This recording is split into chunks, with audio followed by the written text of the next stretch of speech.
Welcome everybody to the our next panel. This is the Ask a GM panel, one we do on an annual basis. We have some experienced GMs with us today, and so I'm going to introduce myself, and then I'll have everybody introduce themselves. My name is Donna Kaiser. I've been playing D&D since 1976. I've been a GM since 1978 or thereabouts. So about a 45-year player, 43-year GM. Played, back when the D&D was three little booklets, up through 5th edition. So I know, old man. I have with me three other very experienced game masters, Cody Miller, Larry Bartell, and Chad Weber. I'm going to have Chad, you go ahead and introduce yourself. Sure. So I'm Chad Weber. I have been playing D&D. I believe it was when I was in 5th grade when I was introduced to it. So it would have been about 1984, 85. So this was around the time of the red box, blue box, green box, black box, D&D basics stuff. So that's where I got my start, and was a player for a little while, and then would run some adventures for some of my friends.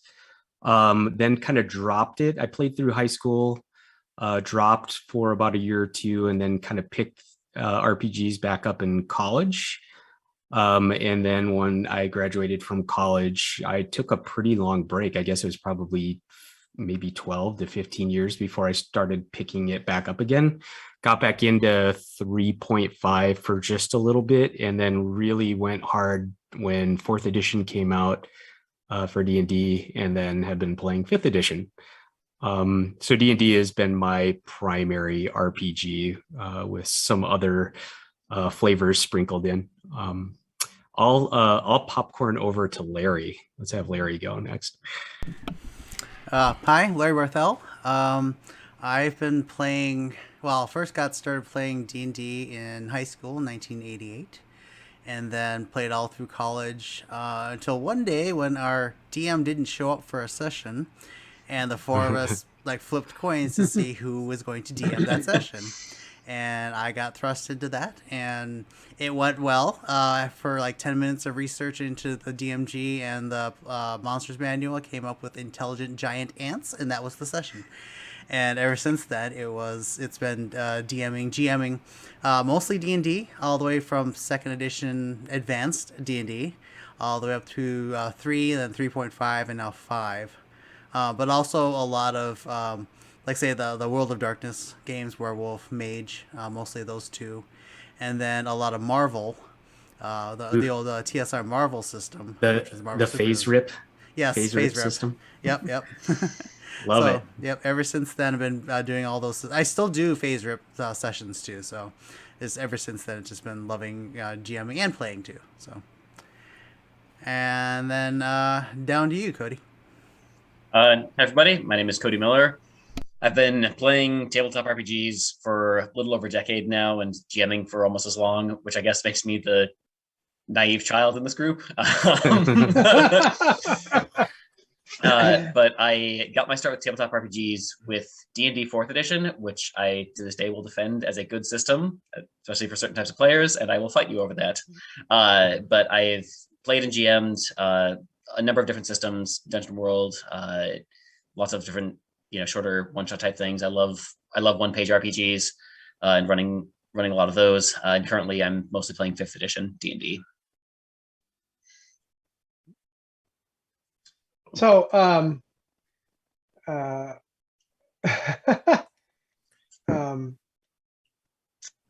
getting back to you, so I think I've been playing for a long time. I did start out with the original D&D, where you had to kind of make your own a dungeon. I had a mega dungeon which I created.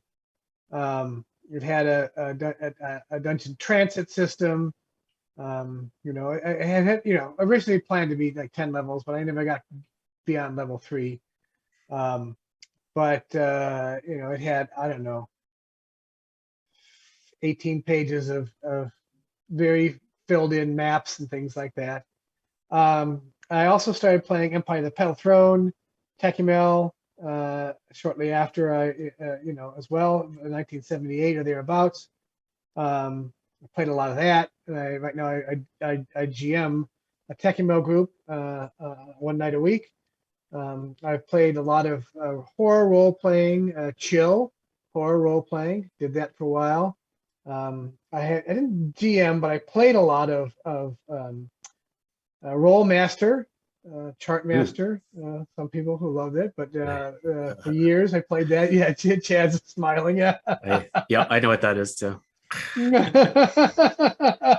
That's one where there were combats, a single combat that would go on for 8 hours. It's a long story, but anyway. Sounds like 4th edition. Yep. kind of a crazy system. But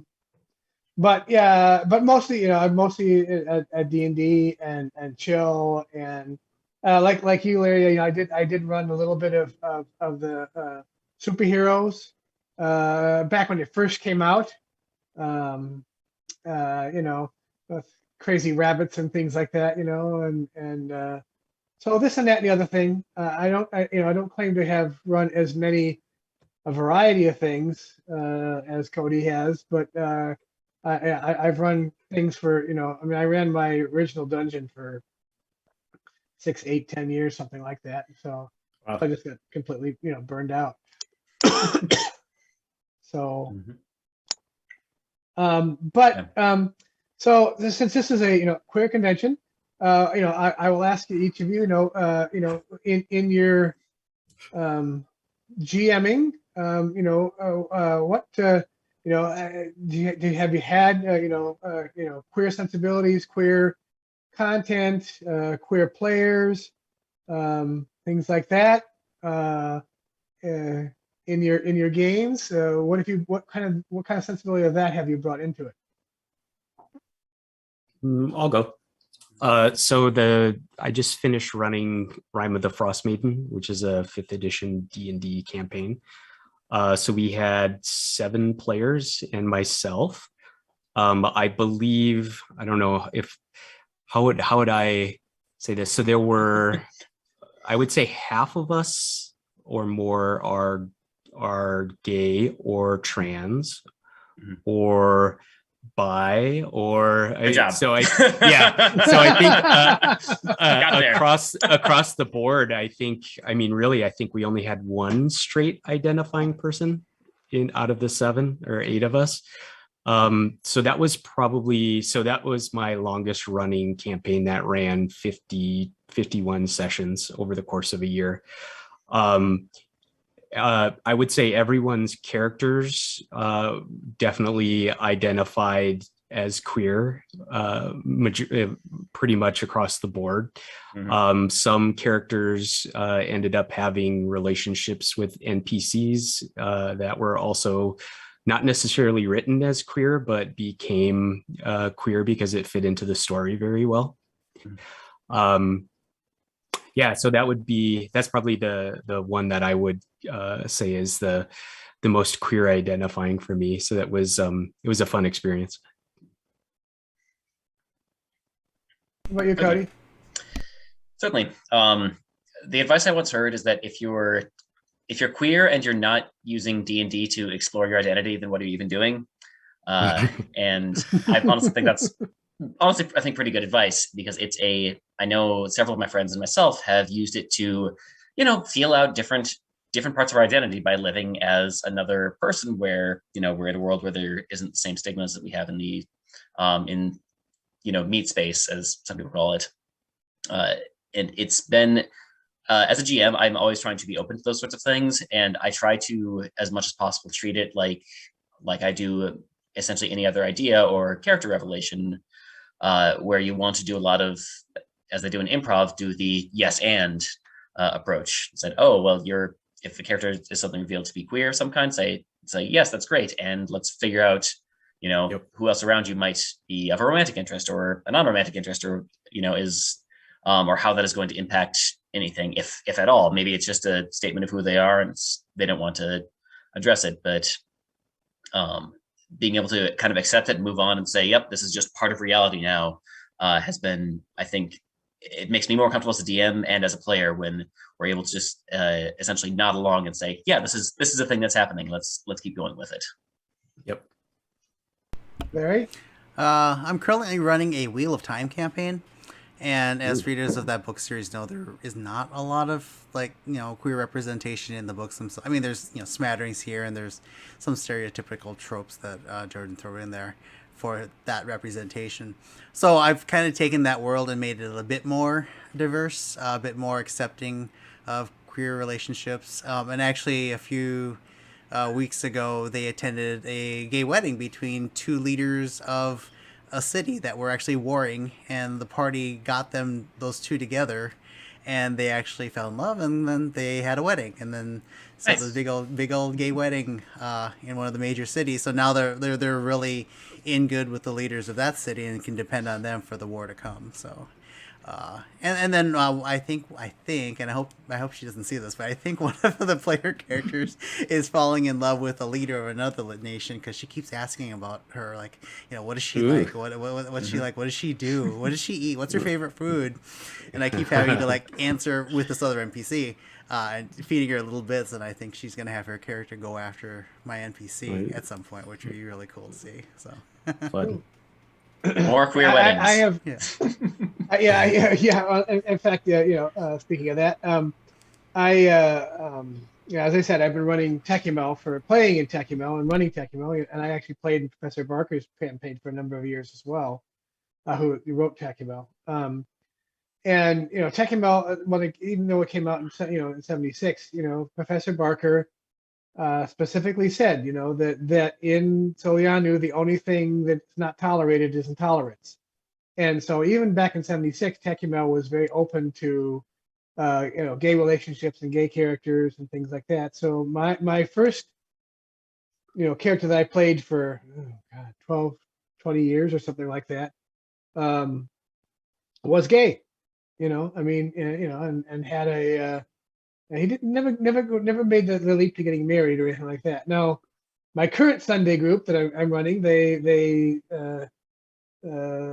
several of the characters just went through the process of, because it's very clan based, and so the clan said, yeah, it's time to settle down and get married and decide what you're going to do, right? And so I drew up a whole 30 NPCs for them and had them go through interviews with the various people and so forth, and like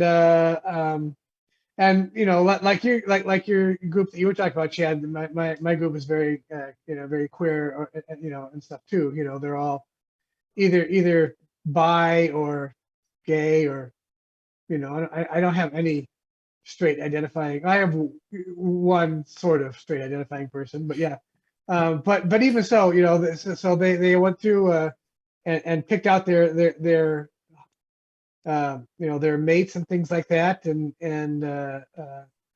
most of them had at least one or two that were same sex, and we had marriages, we had weddings, and of course it's much less formal because it's mostly contractual, in the world, right? You sign a contract and and so forth, but so yeah, that's Techumel is very queer oriented, and has been since the beginning, since it was first published many years ago. So yeah, I was gonna say I'll give Wizards of the Coast a lot of credit. I think their design team, especially for 5th edition D&D, I know that one of their lead designers, Jeremy Crawford, is gay, and I actually I've known him, not, I wouldn't say he's a personal friend, but I used to play World of Warcraft in the same guild as him, so I was cool. on his raid team back in the day. And I remember meeting him in person. We had an outing in Las Vegas as a guild, and he was talking about how he was moving to Seattle to work for Wizards of the Coast, and then here he is, one of the lead developers on D&D. So what I wanted to say is that, like, I give a lot of credit to Wizards. I think that they have done a really good job, especially on 5th edition with introducing a lot of gay characters, queer identified characters. And they're very sensible. I mean, even if just looking through the player's handbook for D&D 5th edition, you look at the art, they've got a wide diversity of races, and there's a pretty even split between male female representation. So I think they do a fantastic job, and I think they're only getting better. They have moved quite a way since 3 and 3.5. Yeah, let's just let it go at that. And in terms of these, we talk a lot about how representation matters, and it very much does. But I've been able to watch it a little bit in a microcosm.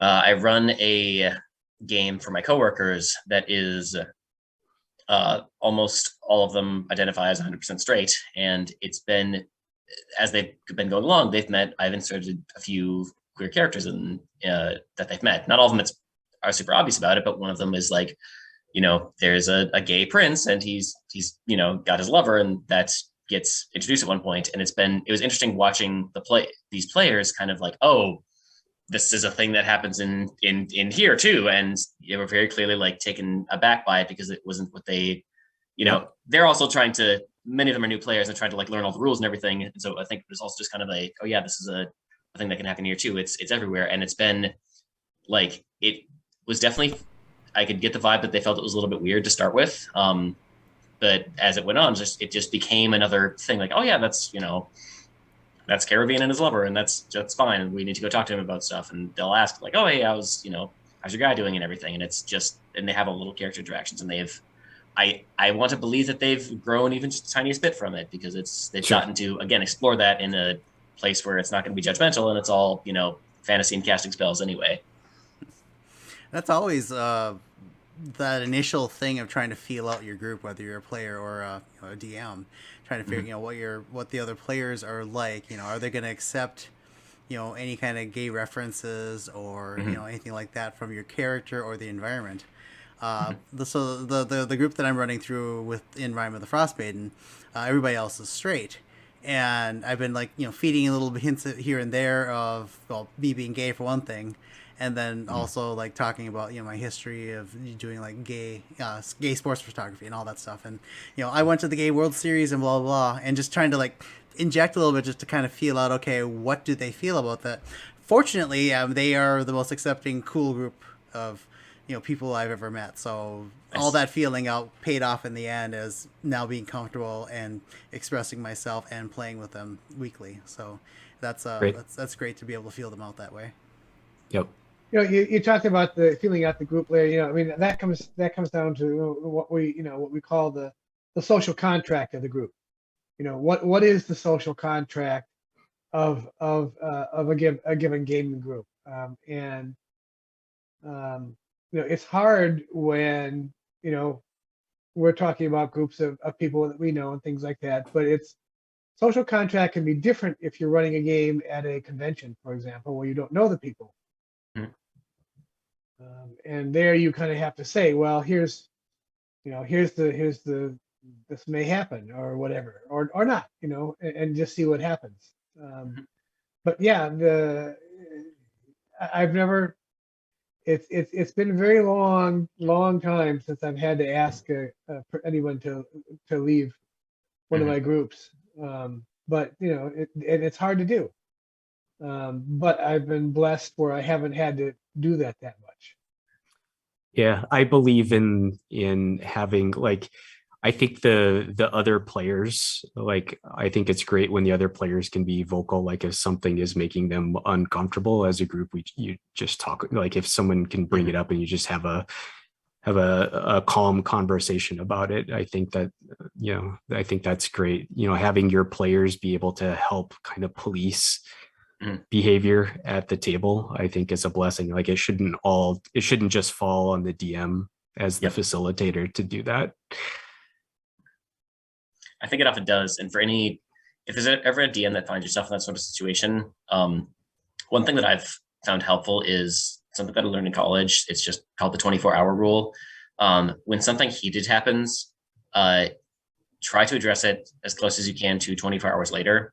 It's a good amount of time where people have gotten over the first initial like emotional burst of whatever has happened, but it's still fresh enough in their memories that you can, people can still talk about it and realize that this is a thing that has affected people. So if you do find yourself in one of those situations, I recommend just saying, hey, let's, maybe telling them, let's talk about this tomorrow, and approaching it that way. It's a lot more successful than getting into a shouting match in the middle of a game. Yep. Oh yeah, sure. Yeah, you don't want to do that if you can help it. Yeah. Yeah, I had a situation Oh, sorry. Yeah. Sorry, go ahead. No. Go ahead. I was going to say I had a situation where I actually had to leave a group that I was running, mostly because one of the players. So you ever get that player that constantly questions like your decisions, constantly questions what rules you're bending or breaking as a GM, just constantly questioning. Well, it doesn't work like that. It didn't say it works like that in the book. I had one of those players, and none of the other players was like helping me deal with that. So after we addressed it one time, and then a couple sessions went by, and they kept doing it again, and I was just like, you know what, I can't keep doing this. This is not fun for me anymore. So I'm out, guys. And that was hard. That was really hard just to leave that group and say, I need to take care of myself on this because this is too much. Yeah, I think people need to go into role-playing games. It's not a me versus you or you versus the GM. It's like group storytelling. So if people can come in with the right mindset, I think that makes a whole bunch of difference. Like there are even cases like in the stuff that I just ran, like some of the rules I just kind of wing it just to keep things moving. And if I don't know how to handle it, like I'll just ask the group, like, how does anybody have any ideas of how we could facilitate this, or what kind of rules, what kind of role do we want the person to make for this? And people will throw ideas out and we just kind of go with it. Or I'll ask, I'm like, well, what do you think would make sense in this case? And then if they can come up with a good reason why they want to roll investigation or something else. I'm using a lot of D&D terms here, but just let the player come up with what they think is a valid case, and then we'll just go with it. So, but if people can come into this session just realizing like this isn't a competition, like it's not you versus the players or the players versus whatever. It's group storytelling. So the GM is a player too. Yes. I'm there to facilitate the story. So yeah, and that's that's where you want it to happen. Again, and fortunately you can control that. Again, if you're running at a store or at a convention, sometimes it's a little bit harder to do that. But of course, it's also one-off. So you don't have to, as Larry said, you don't have to come back to it week after week. Yeah, that's fair. Just do whatever it takes to get through the session, right? When you're doing that, and make sure people are happy. Yeah. Let's. Have you had a situation again? Where especially if it's something you've created as opposed to running a module, where and I'm assuming you all have, where you spend time, you make the plot out, you're all set to and you're running along, and all of a sudden it takes a bad left turn, something horrible happens, and you're like,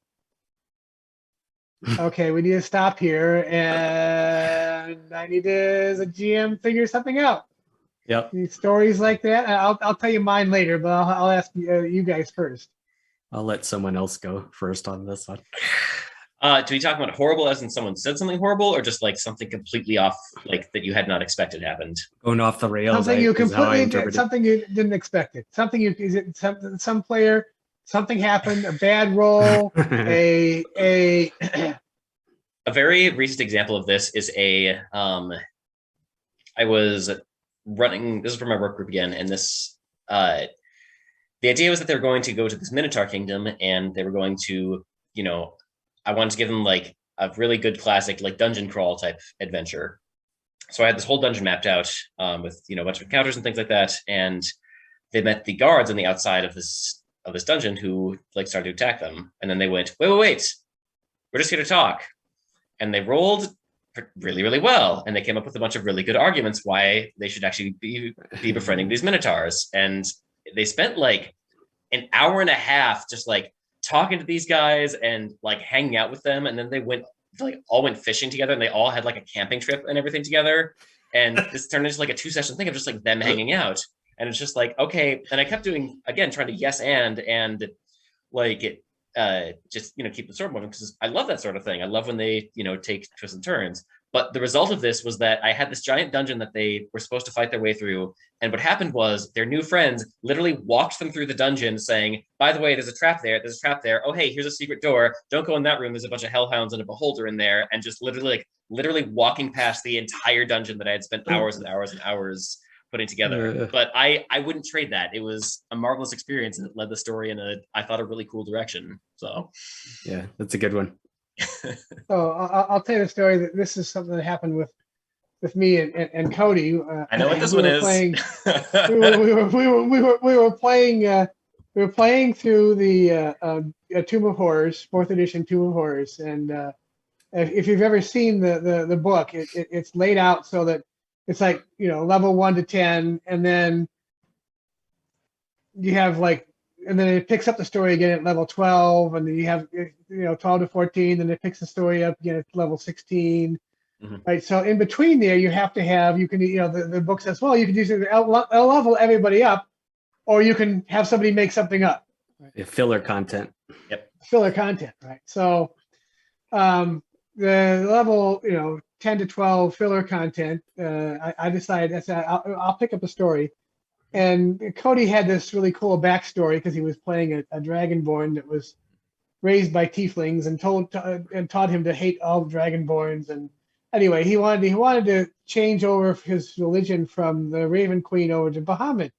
So I created this beautiful storyline where Bahamut said, yeah, you have to do this quest for me. You have to go take out this cult of terrible druid that's creating half dragon, half phase spiders, half dragon, half Goliath, and then at the end you have to take out a Draco Lich, right? Basic stuff. So, the basic stuff, right? So, they're going through it, and they're about 2/3 of the way through it, right? And they're fighting the, it was the Vine monster. It's always vine monsters. Yeah, it was the plant monster and the Electrum dragon, which is electrical. And one of the player characters was a Goliath that had been, long story, pregnant, and Cody's character was playing this ranger, and basically what happened was not a tank, and I was at almost full health. And the monster, the dragon, the dragon crossbreed started attacking this Goliath character, and Cody pushed her out of the way. And I rolled a critical against this thing, and it did quadruple damage, and basically I one-shotted Cody's character. Yep. I mean, like dead, not just unconscious dead. No, dead. In 4th edition, the way that monsters often works is that once they became bloodied or they lost half their hit points, they got to do one big attack, and it just happened that exactly at that moment that it became bloodied, my character was interposed in the way, and that was when Don rolled the critical, and it was just immediately died from overdamage, which is so of course this whole campaign that I had written around Cody's character was and Cody's now dead. So I said, after we finished the combat, and I said, okay, we're done for tonight. We'll come back next week because I have no idea what I'm going to do here. Yep. So it was great. I mean, we came back and I took Cody aside the next week and I say, well, you find yourself standing there before Bahamut and the Raven Queen, and they're having a quiet discussion, and the Raven Queen turns to Bahamut and says, well, you want him, you can have him, but you're going to owe me. Oh, It's a man. good, and I think that's actually one of the a really powerful tool you can use as a GM is if things go so completely off the rails, do not be afraid to offer characters like a choice. Like oftentimes there's one of the choices you can often make is basically like, I'm going to bring you back to life, or I'm going to take care of your enemy for you, or I'm going to I will make whatever problem you're having go away, but there's going to be a cost that I'm going to figure out later at some point. So it's like sort of like a warlock deal almost, where you're saying like, if you want to, we can make this immediate, very tangible problem go away, but there's going to be a penalty at some future date, which also allows you as a GM to make a lot of really interesting story decisions at some future time. Yep. So, I was going to throw out, so I'll try not to, I'm hoping this isn't a Rime of the Frost Maiden spoiler, but so this impacts Cody also. Cody's character. I'm a huge troublemaker as a player. Cody's character in my campaign pissed off the wrong person, and this person decided to send basically an assassin. But this assassin has decided that they are not going to take it out on the character. They're going to go after the character's parents. And I strung it out a little bit, where one of Cody's parents was being held captive and being tortured, and little bits and pieces of their body was being delivered by little children to them. It was messed up. So it was so I was in my mind, I'm sitting there thinking, oh, I'm going to stretch this out for like multiple sessions. But I think it was probably the second finger that you received from the children, where everyone's like, okay, we're dropping everything that's going on and we're going after this person right now. And I was like, oh shit, I'm not ready for this. I'm like, in my mind, I'm like, I'm going to stretch this out and then we'll get to it at a later point. And I had to basically tell everyone, let's finish the night off with what you were doing, and then I will have it prepped for next week. So yeah, it's totally valid to say, hey folks, I need to cut a session off just a little bit early because you guys have made a decision that I hadn't anticipated. And I think in those situations it's important to always spin it as a positive for your players. Like let them know like, hey, you have come up with a really cool idea that I didn't think of. Give me some time so I can, do it justice. And I found that players tend to be really receptive to that kind of argument. Yeah. Or a situation that like I said, that Chad mentioned, it's just completely gone off the rails. And you have a situation as a DM that's just like, okay, we're going to have to stop here. And me as a DM, I'm going to have to come back and figure it out with you, So I think. How about you, Larry? Any stories like that? So this is the same Wheel of Time campaign. They were going through these trials to help out somebody get to a certain position in the hierarchy of the group. And they faced off against a dragon, which the dragons don't exist in their world, so they didn't know what it was. So they were facing off against this lava dragon, and the lava dragon was putting lava in the way, and they couldn't get through this maze that they're trying to go through. So they decided to talk to the dragon instead. And the dragon's telling them, no, I can't let you pass. Either you die or I die. And then so one of them steps forward and says, well, what if one of us died? Will you let us through? And the dragon was like, sure, let me eat you and then I'll let you pass. And she says, deal. And I'm like, okay, wait a second. So we went through this whole thing. The dragon lays down, opens its mouth. It took 5 minutes to describe, okay, you're walking towards the dragon. Are you sure you want to do this? And so she takes off all her armor, she takes off, all her clothing and stuff. She's in her skivvies and walks into the dragon. And the dragon even said, are you sure you want to do this? And she's like, yeah, if it gets us past the dragon and into the rest of the maze. She's like, sure. And I'm like, okay, this is the way it goes. And so I got kind of a little graphic on the crunching sounds and and the stuff and the fact that she was screaming the entire time. The dramatic. And then the dragon kept its word and let the rest of them through, and that was the end of the session because I was like, okay, what do I do with this player now? Mhm. You know, she's Yeah. dead. You know, Yep. the afterlife is kind of a set thing in the Wheel of Time, so there's not like angels and deities and stuff like that in the afterlife. So I was like, okay, I got to figure this out. So we figured it out for the next session. She rolled up a new character, and she got really lucky at another point, and her other character came back. So then she Nice. started playing two So characters. so it all worked out. Yeah. All worked out. I didn't know she was going to go there. I found one of the things that's also helpful. I tend to ask at the end of my session, I'll ask like, what is the general plan for the group for the next session? So I can sort of plan ahead, or at least read into the module for what they're going to be doing next. So I try to, I mean, maybe it's not as free flowing as other groups, but I like kind of closing off the session with asking like what the party is thinking they're going to do next. Yeah, that's smart. Are there any questions from anybody in the audience? Or, type them in the chat. So far, it's just been us talking, which is fine. Nothing wrong with that. Good. Yep. I do want to, while we're waiting for that, I wanted to just bring up a small thing. Don, you had talked a lot about how you had made really giant maps and those mega dungeons and everything. And it reminded me of just how important it is to understand your own DMing style. And part of that just comes from experience, but Don really likes making intricate maps and these big dungeons and everything. And I'm exactly opposite. I could not care less about I'll make a dungeon map and everything so players can play in things, but giant cities and things I don't care at all. But if you go to the cobbler down the street that is randomly there, you'll bet that I have an entire backstory for him and like 6 different people that he's in some kind of positive or negative relationship with, and he's having an affair with the the baker's wife or something like that, and that's the thing that I really enjoy. And so I always make sure that there's, because I'm aware of that, I try to push myself to learn different map making software and things like that are going to be useful. But I, as a result, tend to give my players more of a more chances to role play and interact with the world kind of on a personal level. And that's just kind of what they get when they DM with me. And that's, we have conversations about it, and I let them know ahead of time, hey, this is going to be maybe more role playing that you're used to and a little bit less of dungeon crawling. And then we have that discussion, and so far it's been working out great. Yeah, I think every DM's got their strengths and weaknesses.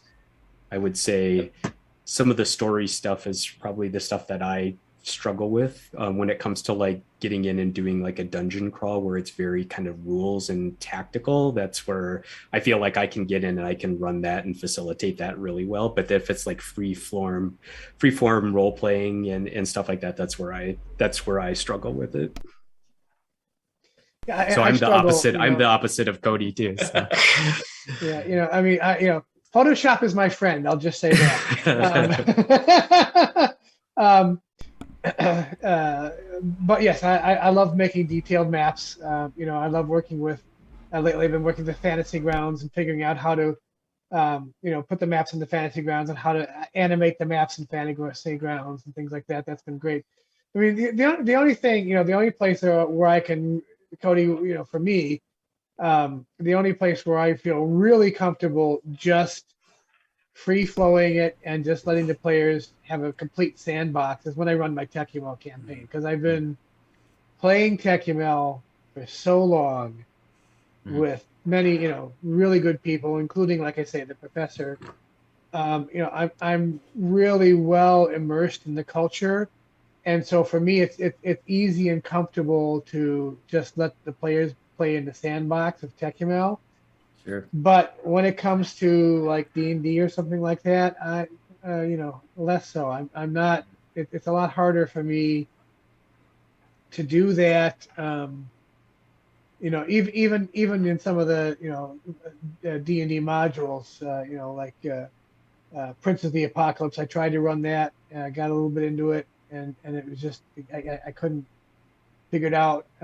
Curse of Strahd's another one that was I could do this, and Curse of Strahd's not easy.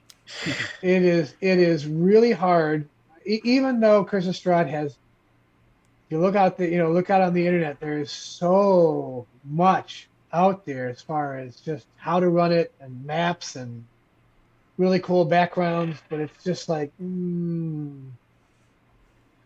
because it's just, you come to a point where the players have, okay, here are 8 things you can do. Pick one. You get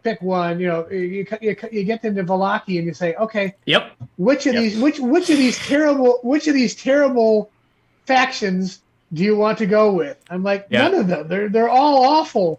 Yeah, Valaki is like the point of reckoning in that adventure. It's not overly difficult until you get to Valaki, and then it's like, oh god. I mean, I'm much the same way with my Wheel of Time campaign. So I've read all 14 books of the entire series probably a dozen times each. Wow.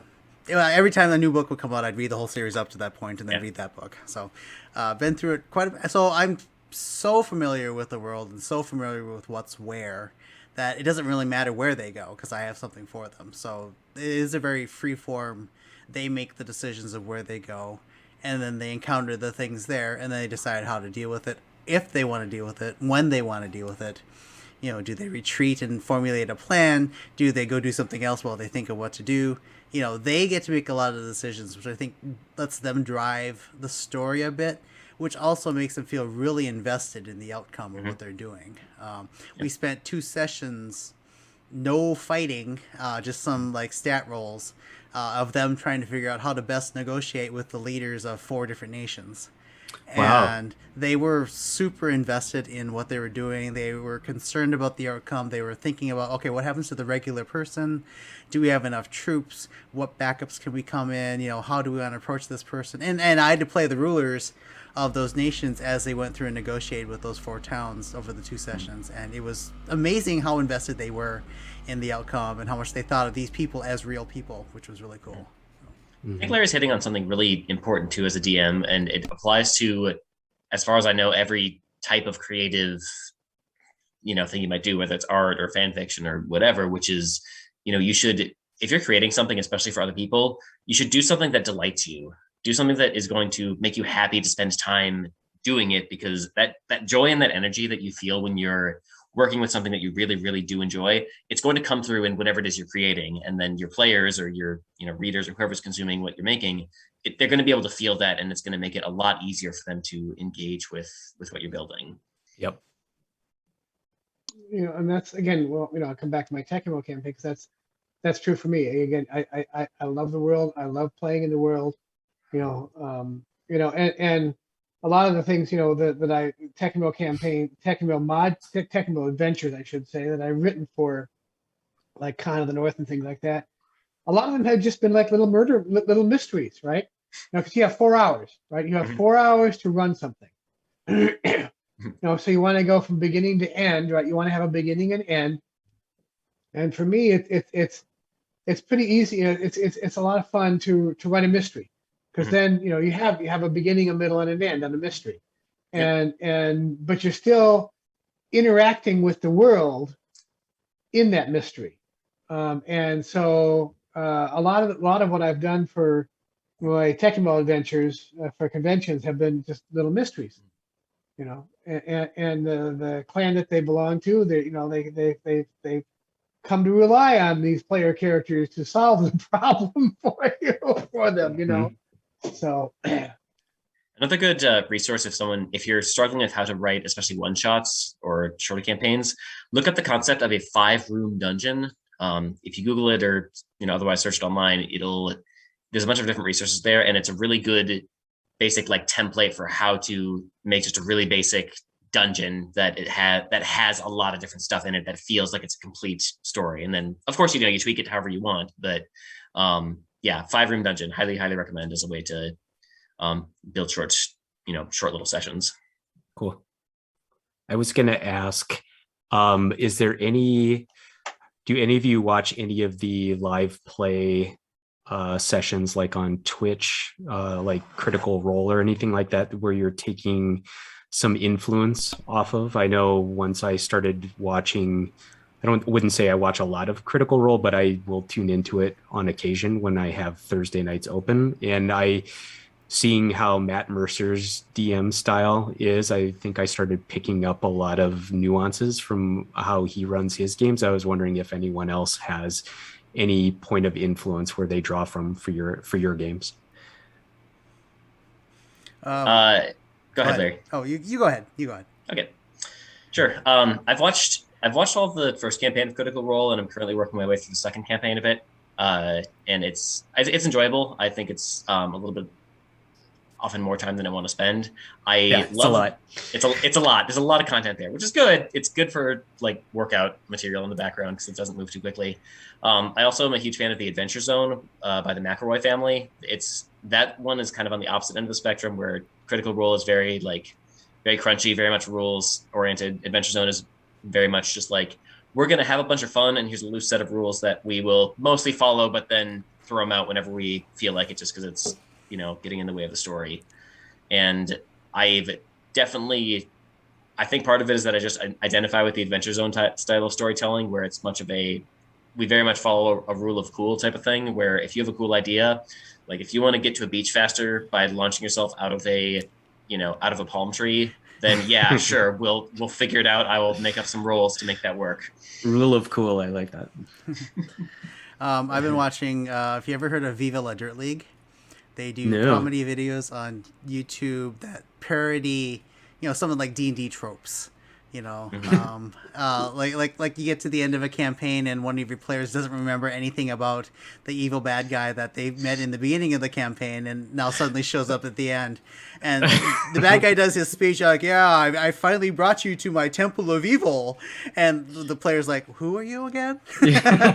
So they do a lot of comedy sketches like that. And the GM, they do one series called NPC D&D, and the GM for that one, he is a master of voices. He's got like all the European accents. So he's got Scottish and Irish, and he's got German accents, and he's doing all these different accents and stuff. And then he has this character that is a frog king. So if you can imagine a frog with a mouth like this big trying to speak common English, and he's talking like this, and he's trying to pronounce everything, and the players are like, what's he saying? Oh, I'm taking fish out there for pulses. Oh, that's great. And seriously, NPC D&D, they're hilarious. They're like 2-minute skits. The D&D session is about a half hour long. And they also act out like some of the tropes from the D&D session too, like some of the weird things that happen. So, yeah, check it out. But yeah, I've been trying to do some odd, funny voices and incorporating them as just fun characters. So I've taken that from that. What you done? Do you listen or watch? No, I haven't really. I watched. I think I've only watched about 3 episodes of various things. When I was trying to run Curse of Strahd, I watched a little bit, just to help me with a couple of things. But I just don't, I don't have the time to watch it. So it's an investment for sure. Yeah. I was going to ask also, so Larry brought it up about using voices in your game. Like that's something that I feel like I do a somewhat good job at. I try to role play out anytime there's a character interaction. Sometimes I'll kind of skip it and just say, well, this is what you learned from this character or whatever. But most of the times I try to at least try to role play it. What about everyone else? Larry, do you want to go ahead? Yeah. I do when you're interacting like with a clan master or some priest or priestess or something like that. Yeah, I do try to role play it.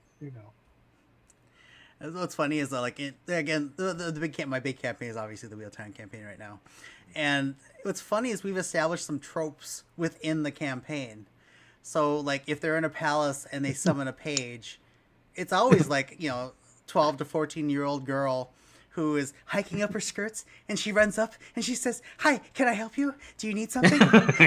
They're all like that. Every page across the entire world is, "Hi, can I help you?" And then when they tell her what they need, she goes scurrying off. "Okay, I'll get that right away." And she's like running with her skirts like this. That's great. So we've established some tropes like that. So every time they run into, they can expect that trope. That's just great. For fun. Yeah, I like I said before, I love the role playing aspect of it. So it's For me, I think whenever there's a different like culture, different city, I try to come up with either a different accent or a different manner of speaking, just to make that area feel distinct, but make it kind of general enough that it's going to, you can still tell the differences between a few different people, like the Dragonborn, for example, in one of my campaigns, like they all have kind of a slightly raspy voice to them, and there's it's got that kind of rough vocal quality where you can definitely tell you're talking to a Dragonborn, but you can always lower your voice or do different mannerisms with them to differentiate which characters you're talking to at a time. So you can. I like just kind of like grouping things together, so I can also just keep it all straight in my mind, so that I know even if I can't quite remember what somebody sounds like, it's somewhere in a given ballpark. It's fun. Yeah, enjoy it. I was gonna say it's super fun when you come up with something on the fly and then you see people instantly react to either the character that you just threw out or the voice that you threw out.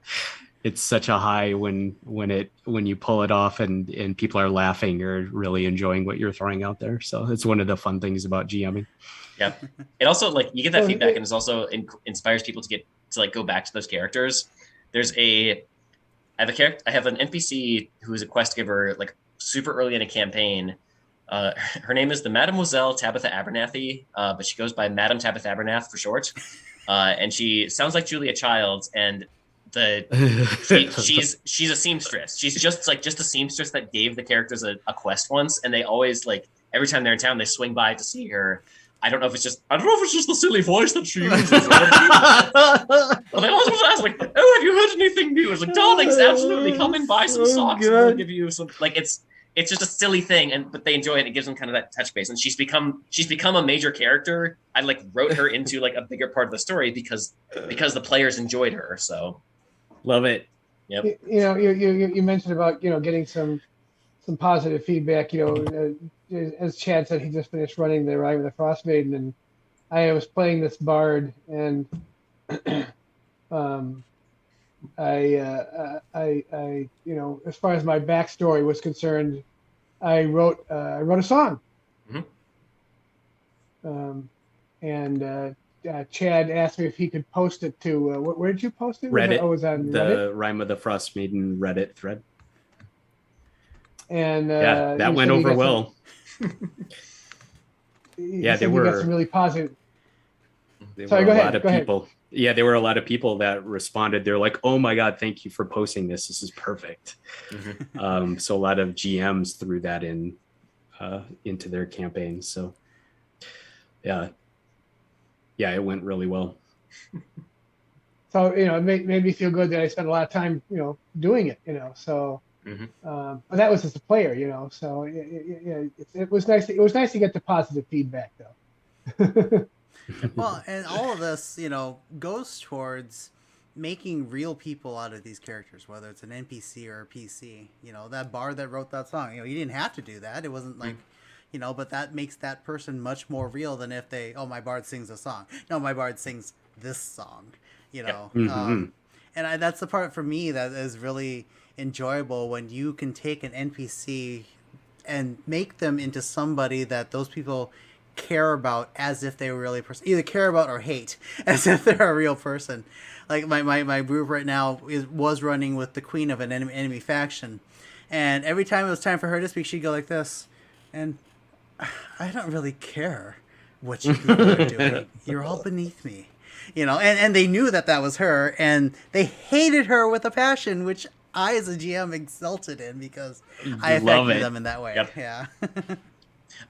Real quick on the subject of making NPCs, and this one is a piece of advice that I am stealing directly from Matt Mercer, but I found it super useful.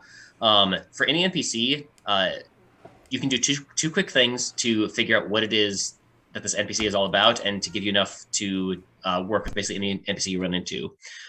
Whenever you create an NPC, you should ask yourself two questions. What is it that they want? And what is it that they are afraid of? And if you know those two things, it can basically, you can have that PC driven by one of those two things at any given time, and it's going to give them enough depth and enough guidance for your decision making that you're not going to be just left with like, oh gosh, what is this random pocket thief going to do or whatever. So Yep. again, what do they want and what are they afraid of? Yeah, that's good. Let's see. We got about 5 minutes left. Yeah. Any questions in chat? Anything else folks wanted to talk about? Nothing in the chat. I'm having some delicious boxed wine. It's fantastic because it's very cheap. See. Any last bits? Any last minute? Last pearls of wisdom for our audience? Yeah, just falling back on the whole improv of yes and I think is the best thing you can do. And just look at your sessions as it's joint storytelling. You're there to help facilitate and run the rules, facilitate the story, but really it's group storytelling. And if you can land on that and find the right group of people that come into it on the same page as you, it's super fun. It's so much fun to run role-playing games when it works. Yeah. Yep. And my advice is just don't be super hidebound about your story either. You've got this plot and they can follow it or not. And if they don't follow it, you kind of do have to adjust. You can't, you can you have to judge whether to railroad them in or not. Is the railroading going to be fun or not? If the railroad is just going to be like herding cats and like forcing them to go the way that you want them to go, that's not going to be fun for anybody. So, be flexible and you'll work with your players and you'll have a lot of fun. Yeah. Along with what Larry said, I often think about it as I'm not crafting a story. I'm crafting a game board, and I'm going to put a bunch of game pieces on the game board. Yeah. And then the players are going to interact with those game pieces, and that is where the story is going to come from. Yep. That's good. Yep. And then I would just reiterate, make sure find the joy in it, find the aspect of GMing that you like the most, and focus on that. Bring that to the forefront, and give your players a chance to interact with it, because your energy is going to come through and it's going to make it a much better time for everybody. Yep. Well, and know your world. If you're making up your own world, or Cody, like you are, or Larry, you're doing the Wheel of Time world, and I'm running a Tech and Rail world. Know your world, and that makes it easier for you to create those NPCs or create those situations. Again, you had a social contract. We didn't really talk about rules lawyers or murder hobos because I don't think any of the DMs that are here have those in their groups, or at least I did when I was running my nephew and grandnephews, because they were like 12 and 14. But I quickly talked them out of being murder hobos. Because I said that's not the way we're going to run this campaign, people. But I know that there are groups out there that's what they do, And so, again, as I say, it comes down to that social contract, and that's why it's we didn't talk about a session zero when you're starting off a campaign or a new group. Having that session zero where you're talking about the social set contract expectations is super critical. Super critical. Yeah, even just finding out what the boundaries are for people too. So, yeah. Well, I want to thank my panelists, Cody Miller, Larry Beitel, Chad Weber. The next panel is at 8:30. It's an expanded universe after all, about the Star Trek changing universe. If you want to continue on the discussion, we do have Discord chat rooms. Thank you all for joining us. Thank you all for listening. And again, thank my panelists for helping me out. It was a great panel, great discussion, and have a good evening, everybody. See ya. Bye.